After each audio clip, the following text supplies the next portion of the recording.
वो हमेशा कर रहा है, तो जो जहाँ पे आपको मूवमेंट नजर आती है, बंदा जिस छत पे चल रहा है, कोई आ रहा है जा रहा है, उसको फायर ठोको। उसे नहीं पता यहाँ पे क्या हो रहा है। इंशाल्लाह। मुंबई में संयुक्त राष्ट्र सुरक्षा परिषद की मीटिंग में भारत ने अंतर्राष्ट्रीय समुदाय के सामने मुंबई में हुए 26/11 हमले में पाकिस्तानी कनेक्शन का खुलासा किया। देश विदेश के प्रतिनिधियों के सामने भारत ने उस ऑडियो क्लिप को सुनाया जिसमें पाकिस्तानी आतंकी और 26/11 का साजिशकर्ता साजिद मीर फोन पर आतंकियों को निर्देश दे रहा है और कह रहा है कि जहां भी मूवमेंट दिखे, जहां भी लोग हों, वहां फायर ठोको। साजिद मीर ये निर्देश फोन पर चाबड़ हाउस में मौजूद आतंकियों को दे रहा था।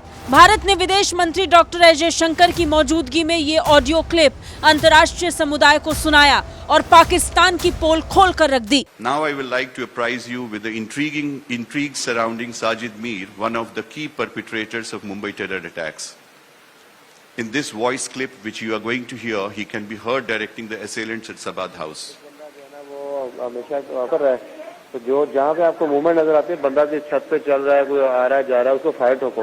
उसे नहीं पता यहाँ पे क्या हो रहा है। इंशाल्लाह। इस ऑडियो में आतंकी साजिद मीर पर फोन पर चाबड़ हाउस यानी कि मुंबई के नरीमन हाउस में मौजूद आतंकियों को कह रहा है, जहां पर मूवमेंट आपको नजर आती है, बंदा कोई छत पर चल रहा है, कोई आ रहा है, जा रहा है, उस पर फायर ठोको। उसे नहीं पता है वहां क्या हो रहा है। साजिद मीर को जवाब देते हुए फोन पर दूसरा आतंकी ऐसा ही करने का भरोसा देता है। इस मीटिंग में भारत ने कहा कि आतंकी साजिद मीर कई और भी अंतर्राष्ट्रीय आतंकी घटनाओं में शामिल है। ये आतंकी लश्कर-ए-तैयबा के डेनमार्क प्रोजेक्ट का कर्ता धर्ता था और इसे कोपेनहेगन में एक अखबार के संपादक को निशाना बनाने की जिम्मेदारी दी गई थी, लेकिन इस प्लान का खुलासा हो गया। बाद में साजिद मीर को मृत घोषित कर दिया गया और दुनिया की आंखों में धूल झोंकने के लिए उसका डीएनए टेस्ट तक करा दिया गया। फिर बाद में पता चला कि साजिद मीर जिंदा है।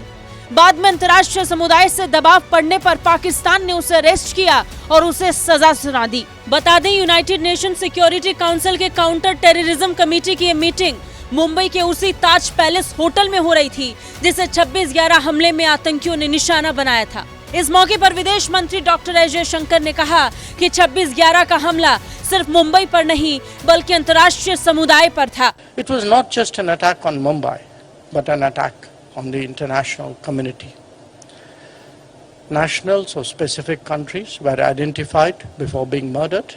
As a result, the commitment of each and every member state of the United Nations to combat terrorism stood publicly challenged. हमले के गुनहगारों को सजा दिलाने का काम जारी है, लेकिन अभी भी वो चुनौती पूरी नहीं हुई है।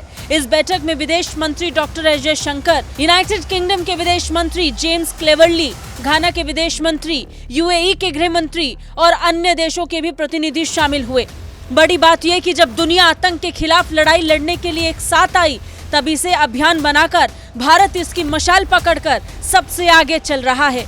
भारत ने न सिर्फ पाकिस्तान में पल रहे आतंकियों की पोल खोल कर रख दी, बल्कि ये भी साफ करार दिया कि कैसे आतंक सिर्फ भारत ही नहीं पूरी दुनिया के लिए सबसे बड़ा खतरा है। ब्यूरो रिपोर्ट, भारत तक।